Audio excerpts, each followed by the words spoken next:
Hello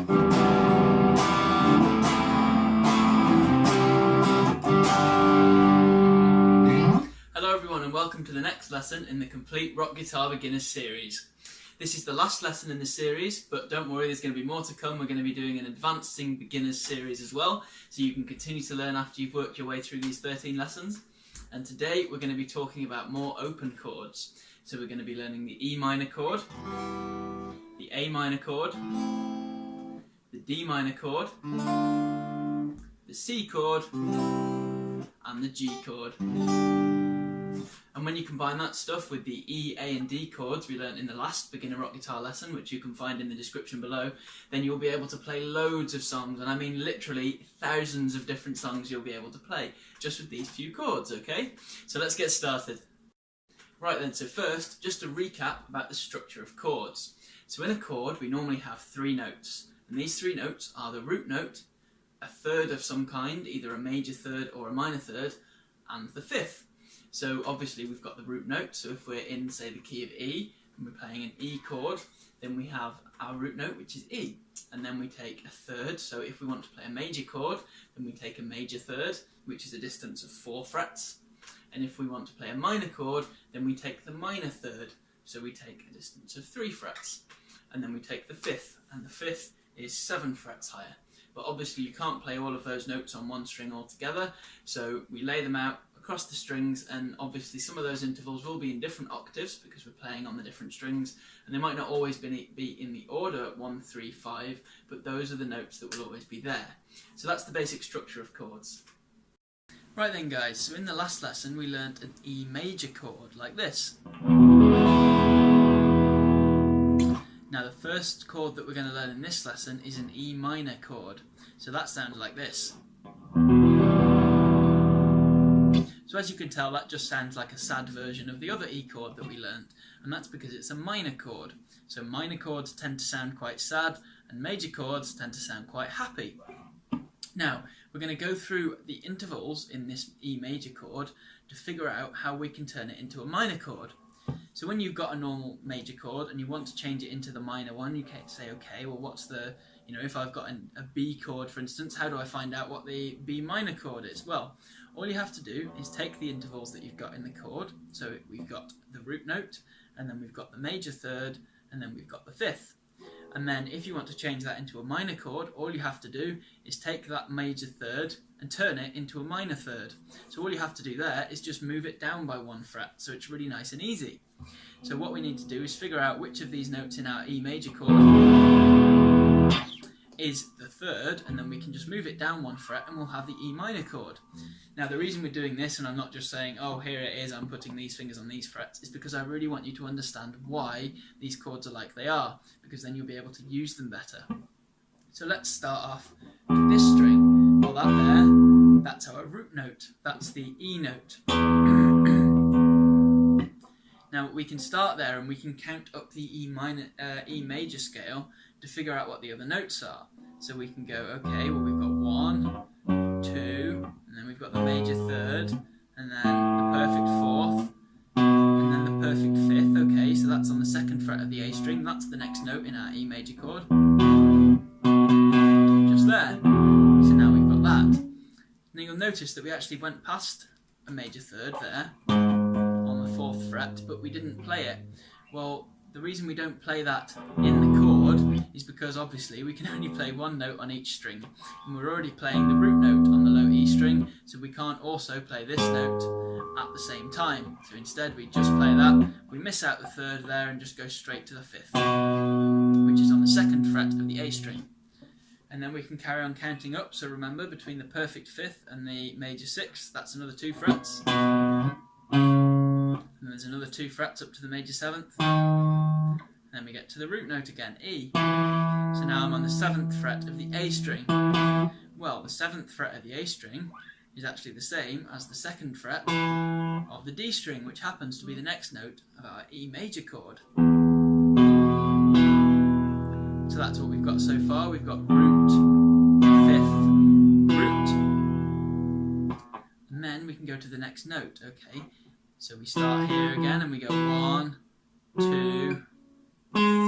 Okay, there's a 3rd there. Now we do play this one, remember, because that note is the same as the first fret on the G string. So that's where our major third is. We've gone, starting on the second fret of the D string, we've gone 1, 2, and then onto the first fret of the G string, 3. So that's our major third. Right then. So that means these first 4 strings, that's what we've got. Now we can carry on counting up to find out what the notes on the B and the E strings are. So we've got 3 and then 4 and then the perfect fifth there. So 3, 4, 5. So from the major third to the perfect fourth is 1 fret. And then there's a 2 fret gap up to the perfect fifth. Now we do play this fifth as well. We don't play it on that string, but that note on the 4th fret of the G string is the same note as the open B string. So we do that. Okay, so that's the note that we've got next. So that's actually the 5th. And then we can carry on counting up again. 5th, and then 2nd fret of the B string, 6, major 7th, and then the open E string is our root note again. So that means we've got the root note, the perfect 5th, the root note on the D string, and then on the G string we've got the major 3rd, and then on the B string we've got the perfect 5th again, and then on the high E string we've then got the root note again. Now, if we want to change that into a minor chord, remember all we have to do is change the 3rd. So we just take our index finger off, and that makes it into a minor 3rd. Now why is this? Well, it's because if this is where our major 3rd is, and this is where our root note is, so I'm on the 2nd fret of the D string there, and then the 1st fret of the G string, so I'm going 1, 2, and then the major 3rd. Now remember, if we want to change a major 3rd into a minor 3rd, all we have to do is take it and move it down 1 fret. So if we take this note here on the 1st fret of the G string, which is the major 3rd, then we can just move that down 1 fret to turn it into a minor chord. So we move it down 1 fret and, oh, well that's just the open G string, because we were on the 1st fret anyway, so that's just the open G. So that means that to play an E minor chord, all you have to do is play an E chord, but just take off your index finger. So now you just play these notes instead, just with your 2nd finger on the 2nd fret of the A string, and your 3rd finger on the 2nd fret of the D string.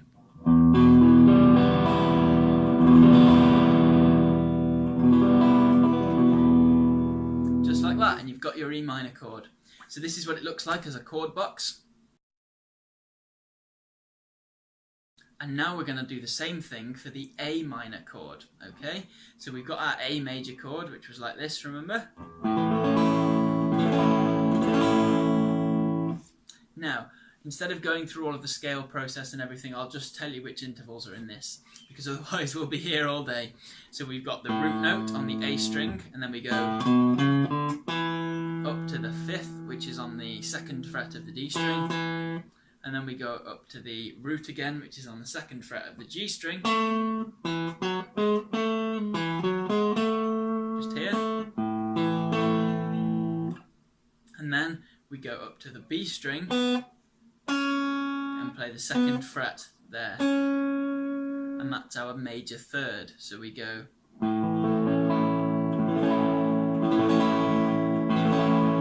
And that's our A chord. Now if we want to change that into a minor chord, what do? Well, we take the 3rd and we just move it down 1 fret. So instead of playing this, we just move this note down 1 fret, because that's our 3rd. So now it's a minor 3rd. Here it was a major 3rd, here it's a minor 3rd.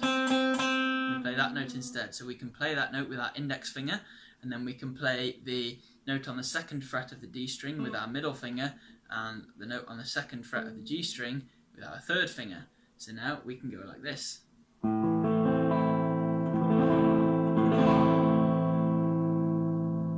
So that's an A minor chord. Now when we're learning all these minor chords, as always, it's really important to make sure that your fingers hit the strings at a 90-degree angle. Because if they're at this angle, then you're just going to end up muting all of the strings that you want to play, instead of letting them ring out cleanly. Okay, so that's that chord there. So index finger on the 1st fret of the B string, 3rd finger on the 2nd fret of the G string, and the middle finger on the 2nd fret of the D string. So that's what this looks like in a chord box. Okay, so now we're going to learn the D minor chord. Now again, this is really nice and easy. So we take our D major chord, just like that, or you might have decided to go with this version instead, where we're barring with our index finger and then just whacking our second finger down on the B string.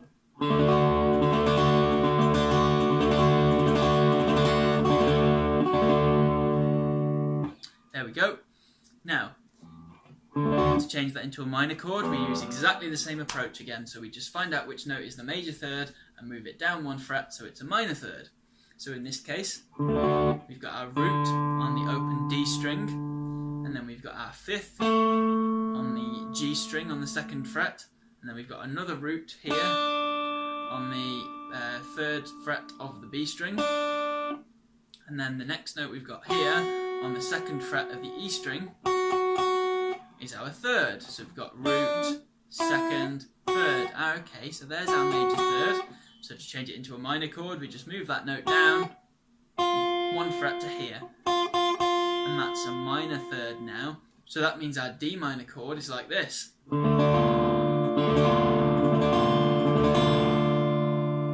So again, it sounds nice and sad because it's a minor chord.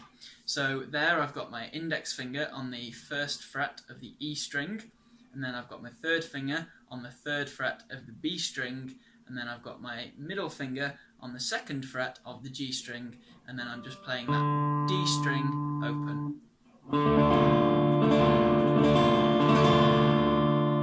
There we go, guys. Now here's what that looks like in a chord box. Right then, so now we're moving on to the C chord and the G chord. So these are two major chords again now, and they're really nice and easy. If you've learnt all the chords up to this point so far, you'll have no problem learning both of these. Okay, so this is what the C chord sounds like.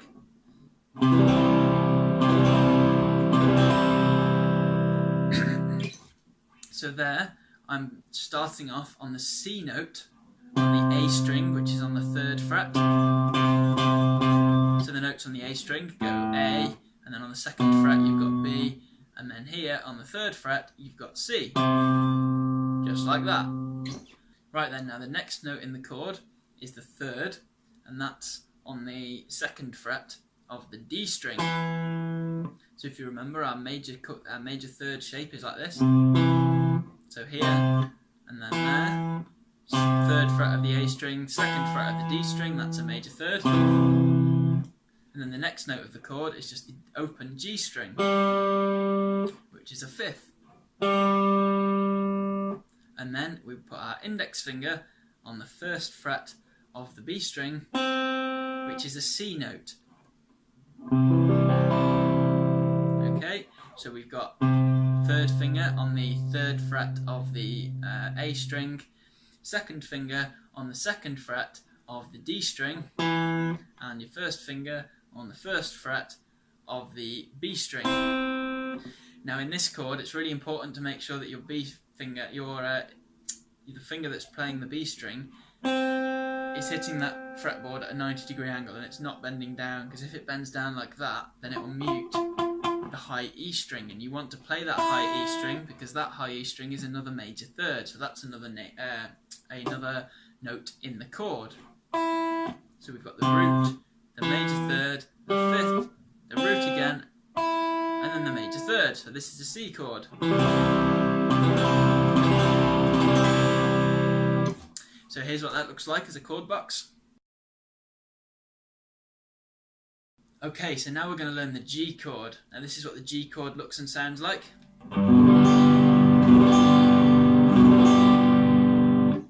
So I'm starting off with my middle finger on the third fret of the low E string, which is the G note, and then I go up the G major scale, 1, 2, 3, okay, and that's the next note in the chord there that I play with my index finger. That's on the second fret of the A string, so I push that down as well when I push down this, so that's a major third, and then I play the D string open, and that's the fifth, And then, okay, the G string, well, we're playing a G chord, so the G string is just the root. And then I play the B string open as well, because that, again, is a major third. And then I put my third finger on the 3rd fret here, and that's on the 3rd fret of the high E string, because that is a G note again, just like this one on the low E string. So this is what the chord sounds like. Okay, so we've got the root note, and then the major third, and then the 5th, and then the root, and then another major third, and then another root note. Really nice and easy, okay? So here's what that looks like as a chord box. Right then guys, so once you've learned those chords, we're not actually going to learn any new riffs or progressions in this lesson. And there's a reason for that. It's because now you've got all the tools you need to go out and learn any song that you want. If you want to go out and learn an AC/DC song, or a song by Free, or a song by, say, Queens of the Stone Age, most songs will be made up of these simple chords. And if they're not, then they might have power chords in them, for instance. Well, at the end of this series, you already know power chords. You know how to play them in different positions. So you've got the tools now where you can really start going out and learning some of those songs by your favourite bands. Because that's the whole point of this. The whole point is to have more fun. And if you can have fun learning the songs of your favourite bands, then that's my goal complete. So have a go at learning some of those songs by, say, well, the Eagles are a good band to start with, because a lot of their songs have got like the old C and G in, for instance. So have a go at learning some of their songs, and then progress to other bands. You can look them up on the internet, or even try and figure out the songs just by listening to the records. See if you can figure out which chords they're using. And once you've done that enough times, you'll have a really solid hold on all of these chords. Now, when you're learning them, use the tips that we discussed in the last beginner rock guitar lesson. Again, you can get that in the description below, it's all free. And you can also get the chord boxes for this lesson in the description below as well, so you can practice without having to go through the whole video all over again, okay? So learn these chords, learn how to change between them using the tips in the last lesson, and then go out and learn as many songs as possible. So that brings us to the end of the Complete Rock Guitar Beginners series. I sincerely hope that you've enjoyed it, and keep your eyes peeled, because I'll be doing a advancing rock beginners series where we're going to talk about things like bar chords and palm muting and some more of the lead guitar techniques and things. Now this has been quite a slow-paced course where we haven't covered too much in each lesson, and that's because I want you to stick with it, because there's lots of fun you can have just by doing some basic things. So instead of going through loads of techniques all at once and you being a bit overwhelmed and it all being really difficult, I've thought, okay, well, let's make it easy. Let's just learn a few things that we can create lots of music with. And we're going to be doing the same approach in the Advancing Beginners Rock Guitar series, okay? So I really hope you've enjoyed the series, and if you haven't watched it, you can get it in the description below. If you're not interested in that, then thank you for watching this video at least. And I hope you've enjoyed it. If you have, don't forget to subscribe, like, share, all that good stuff. And hopefully we'll see you in the next lesson series.